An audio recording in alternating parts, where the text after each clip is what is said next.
سورہ تکاثر قرآن پاک کی 102ویں صورت ہے جو مکے میں نازل ہوئی۔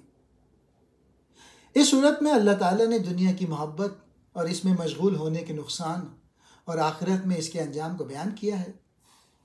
پہلا پوائنٹ، دنیا کی چیزوں میں مقابلہ انسان کو غافل کر دیتا ہے۔ اللہ تعالیٰ فرماتے ہیں کہ لوگوں کو زیادہ مال، دولت اور دنیاوی چیزیں جمع کرنے کی حرص نے غافل کر دیا ہے۔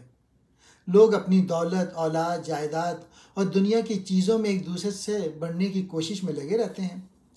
دوسرا، موت کے بعد حقیقت واضح ہو جائے گی۔ اللہ فرماتے ہیں کہ جب تم قبر میں جاؤ گے تو تمہیں سمجھ آئے گا کہ اصل حقیقت کیا تھی، لیکن اس وقت احساس کرنے کا کوئی فائدہ نہیں ہوگا کیونکہ دنیا کا وقت ختم ہو چکا ہوگا۔ تیسرا، قیامت کے دن سوال ہوگا۔ قیامت کے دن اللہ ہر نعمت کے بارے میں سوال کرے گا کہ تمہیں جو کچھ دیا گیا تھا اس کا کیا استعمال کیا۔ یہ سوال ہر نعمت کے بارے میں ہوگا، جیسے صحت، مال، وقت، علم اور دیگر دنیاوی چیزیں۔